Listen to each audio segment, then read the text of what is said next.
A'udzubillahi minasyaitonirrajim. Bismillahirrahmanirrahim. Alhamdulillah rabbil alamin. Wassalatu wassalamu ala asyrafil anbiya'i wal mursalin wa ala alihi wa sahbihi ajma'in. Alhamdulillah, selamat datang saya ucapkan kepada pelajar-pelajar tingkatan 4 tahun 2021. Jadi insya-Allah kita akan mempelajari bab sejarah, dimulakan dengan mukadimah sejarah tingkatan 4 dengan tajuk warisan negara bangsa.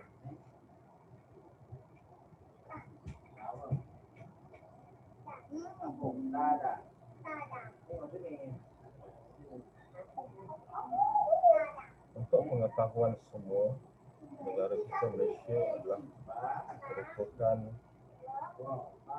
yang mempunyai ciri-ciri negara bangsa yang diasaskan oleh bangsa Melayu sebagai bangsa betul-betul yang mengasaskan Malaysia, kemudian diikuti dengan imigran daripada China dan India.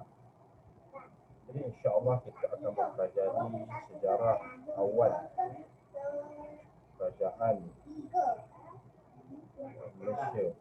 Pada awal negara Malaysia ini termasuk dalam satu wilayah yang besar, iaitu Asia Tenggara. Di Asia Tenggara terdapat beberapa kerajaan yang pernah diasaskan, yang pernah ada, tetapi semua kerajaan-kerajaan ini tidak ada lagi pada ketika ini. Pada abad yang pertama, kerajaan yang diasaskan adalah kerajaan Funan. Yang kerajaan Funan berpusat di kawasan yang hijau ini.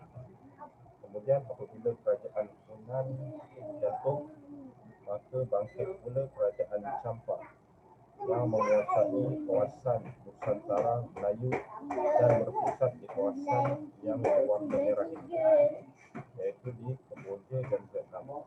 Oleh kerana itu, Melayu Kemboja dikenali juga dengan Melayu Champa.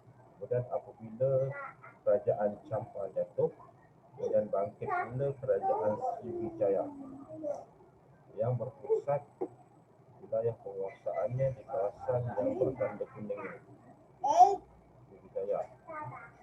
Kemudian apabila Sriwijaya jatuh, bangkit pula satu kerajaan Melayu Islam yang berpusat di Melaka yang dinamakan Kerajaan Kesultanan Melayu Melaka. Kerajaan Kesultanan Melayu Melaka menguasai semenanjung tanah Melayu dan sebahagian daripada tanah Sumatera. Dan apabila kerajaan Kesultanan Melayu Melaka jatuh pada tahun 1511 kerana diserang oleh Portugis, maka daripada kaum kerabat Kesultanan Melayu Melaka menubuhkan Kesultanan Johor Riau. Kesultanan Johor Riau menguasai beberapa wilayah kerajaan di wilayah yang bertanda hijau ini. Saya boleh perhatikan pada gambar rajah yang di dalam buku teks digital.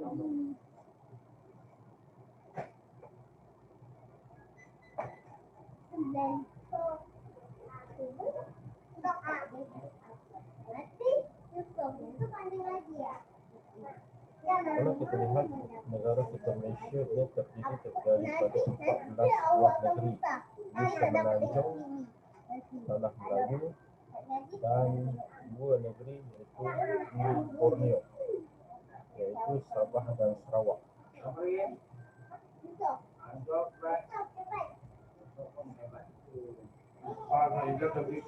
Manakala sebelum namanya Malaysia, negara kita sebelum pergabungan pada tahun 1963, namanya adalah Tanah Melayu. Tanah Melayu adalah gabungan negeri-negeri Melayu bersekutu, negeri-negeri Melayu tidak bersekutu dan negeri-negeri selat, iaitu negeri-negeri yang terletak di semenanjung tanah Melayu. Dah main luar tapi Mimpi masuk. Mimpi masuk. Latar belakang negara bangsa sebelum kedatangan Barat, yang mana sebelum tahun 1511 Portugis telah menguasai Melaka atau runtuhlah kerajaan Islam Melayu Melaka ketika itu, dan sebahagian daripada negara-negara di Asia Tenggara telah pun dibagi-bagi di antara para imperialis, di antaranya Belanda yang menguasai Indonesia, Perancis yang menguasai Indochina dan sebagainya. Latar belakang negara bangsa sebelum kedatangan Barat. Kemunculan dan kemasyhuran kerajaan alam Melayu membuktikan asas negara bangsa telah bermula sebelum kedatangan Barat. Proses pembentukan negara bangsa mengambil masa yang lama dan melalui beberapa tahap berdasarkan sesebuah kerajaan. Kehebatan dan keagungan kerajaan alam Melayu seperti Kerajaan Punan, Champa, Kedah Tua, Gangga Negara, Sriwijaya dan Angkor dan Majapahit merupakan ciri-ciri negara bangsa yang berkembang dan diwarisi oleh kerajaan alam Melayu selepasnya. Yang mana kerajaan-kerajaan yang kita sebut ini pada masa sekarang tidak ada lagi.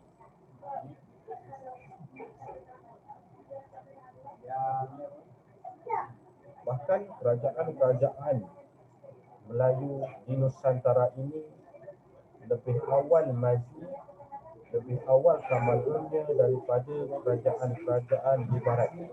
Yang mana kerajaan-kerajaan di Barat bangkit selepas zaman Renaissance ataupun zaman kebangkitan negara Barat melalui beberapa revolusi.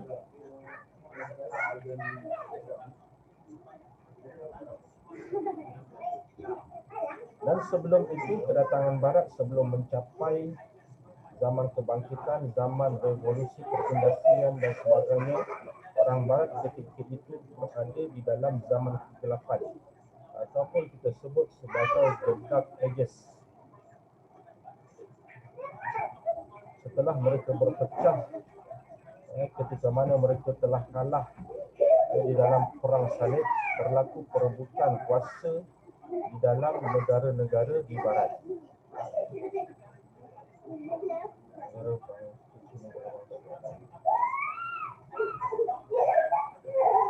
Baik, di dalam pembelajaran kali ini kita tidak membicarakan tentang negara Barat, tetapi kita membicarakan tentang negara bangsa di dalam kerajaan alam Melayu. Ada beberapa ciri negara bangsa yang terdapat di dalam kerajaan alam Melayu. Kita akan dapat lihat kerajaan negara bangsa di dalam alam Melayu telah ada organisasi, telah ada sosial di kalangan alam Melayu yang membentuk ciri-ciri tamadun negara bangsa di dalam kerajaan alam Melayu. Pembentukan ciri-ciri negara bangsa alam Melayu berbeza daripada yang berlaku di Barat. Tidak sama. Ciri-ciri negara bangsa berkembang mengikut peredaran masa dan keperluan. Ciri-ciri negara bangsa alam Melayu terdiri daripada raja, undang-undang, wilayah, pengaruh dan rakyat. Kalau kita lihat negara Malaysia sebelumnya terdiri daripada 14 buah negeri yang masing-masingnya mempunyai kedaulatan masing-masing. Negeri Kedah mempunyai sultan dan pemerintahan sendiri. Ada pemerintahan sendiri. Negara Kelantan, sebuah negara yang berdaulat, terdapat raja, undang-undang dan pemerintahan sendiri, dan begitulah dengan negara-negara yang lain sebelum disatukan menjadi satu kerajaan yang berdaulat yang disebut sebagai Tanah Melayu. Kemudian penggabungan kepada Sabah dan Sarawak dikenali sebagai Malaysia pada tahun 1963. Antara ciri-ciri negara bangsa dalam kerajaan alam Melayu adalah negara tersebut mesti ada raja. Iaitu raja menjadi tonggak utama kerajaan. Kedudukan raja diperukuh dengan sistem pentadbiran yang dibantu oleh para pembesar. Kalau kita lihat pada ketika ini lebih kurang macam menteri kabinet ketika ini yang menjalankan dasar-dasar sesebuah negara. Raja memperolehi ketaatan daripada rakyatnya. Raja sentiasa ditaati dan dianggap suci. Contohnya Raja Champa dianggap sebagai pemerintah yang suci dan dikaitkan dengan Dewa Siwa. Jadi sebelum kita pergi lebih jauh lagi, perlu kita ingatkan bahawa sebelum kedatangan Islam ke Asia Tenggara, kawasan Nusantara ini kebanyakan dikuasai oleh mengamal dan menganut agama Hindu.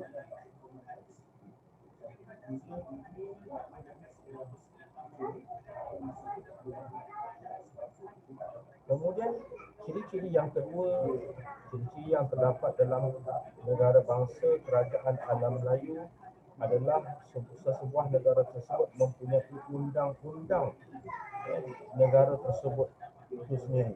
Undang-undang dilaksanakan bagi memastikan kesejahteraan sesebuah kerajaan. Undang-undang tersebut terpakai di seluruh wilayah pengaruh dan menjadi panduan dalam pentadbiran kerajaan. Contohnya kerajaan Majapahit mengamalkan Undang-Undang Utara Manawa.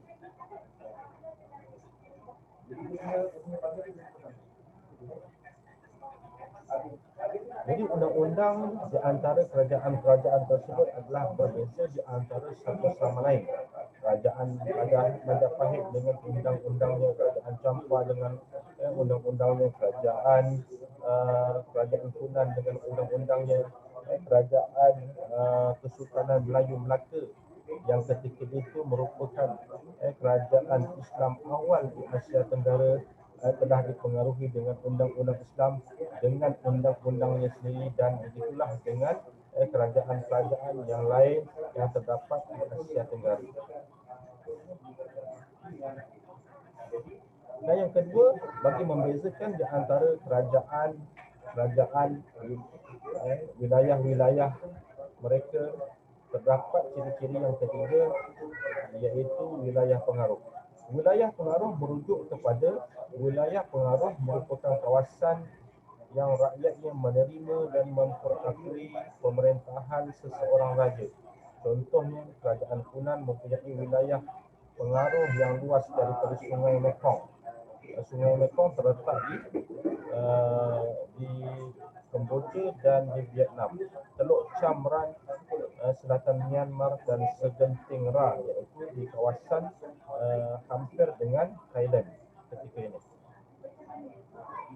Segenting Ra.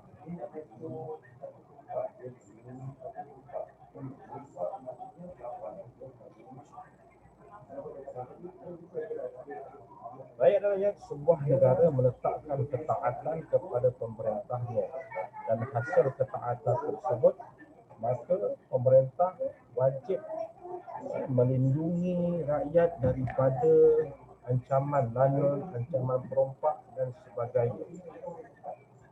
Manakala ciri yang keempat, dalam sebuah negara bangsa mestilah mempunyai rakyat. Rakyat merujuk kepada penduduk di dalam sesebuah wilayah yang setia kepada raja dan tidak menderhaka kepada raja. Contohnya, rakyat kerajaan Sriwijaya membuktikan kesetiaan mereka kepada Raja Sriwijaya dengan upacara persediaan dan meminum air sumpah. Ini yang diamalkan oleh rakyat di kerajaan Sriwijaya. Namun kerajaan Sriwijaya ini masih dalam pengaruh pemerintahan pengaruh agama Hindu.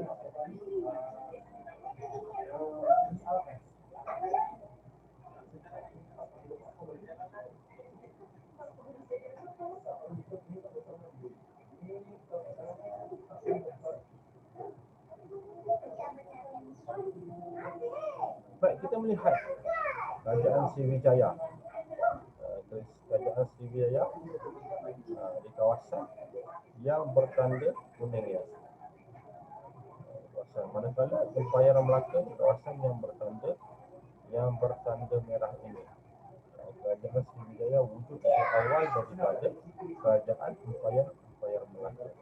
Kerajaan Sriwijaya yang berpusat di Palembang, itu di tanah Indonesia ketika ini, telah meneruskan ciri-ciri negara bangsa yang diasaskan oleh kerajaan Alam Melayu sebelumnya, iaitu kerajaan Funan dan kerajaan Champa yang terletak di kawasan Vietnam dan Kemboja ketika ini. Kesinambungan ini memberi asas yang kukuh untuk kerajaan Sriwijaya berkembang dan muncul sebagai empayar yang terkenal. Ciri-ciri negara bangsa membawa kesejahteraan kepada kerajaan Sriwijaya dan diwarisi oleh Kesultanan Melayu Melaka. Bezanya kerajaan Sriwijaya adalah diasaskan oleh pemerintah yang beragama Hindu, manakala Kesultanan Melayu Melaka yang para mesuara daripada kerajaan Sriwijaya masuk kepada kerajaan mengasaskan kerajaan Kesultanan Melayu Melaka. Kemudian berkembang menjadi sebuah kerajaan dan berkembang membina sebuah tamadun yang akhirnya tamadun tersebut mendapat pengaruh rajanya masuk Islam dan seluruh empayar tamadun negara tersebut masuk Islam. Kesultanan Melayu Melaka menyerap ciri-ciri lain dalam memperkukuh negara bangsa kesultanan ini. Kemudian selepas daripada penjatuhan Melayu Melaka, wujud Kesultanan Johor Riau pula meneruskan ciri-ciri dengan menekankan kepentingan Islam dalam usaha melaksanakan ciri-ciri negara bangsa.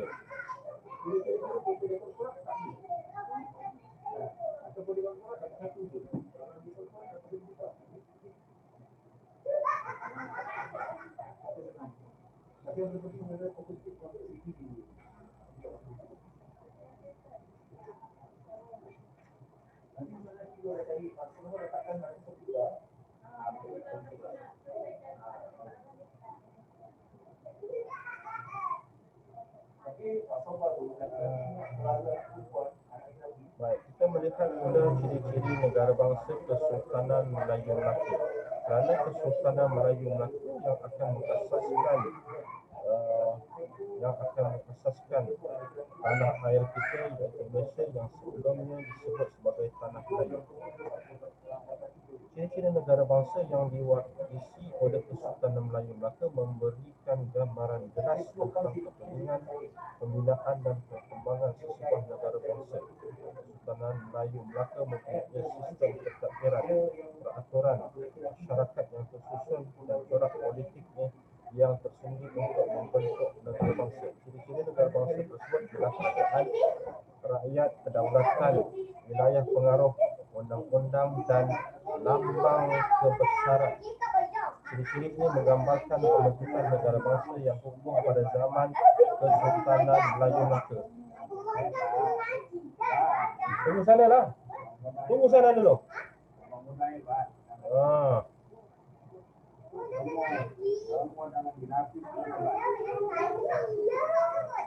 Jangan macam tu. Pusing kat sini. Aku tak nampak. Kau nak buka macam mana? Pusing lagi sikit. Jadi pusing.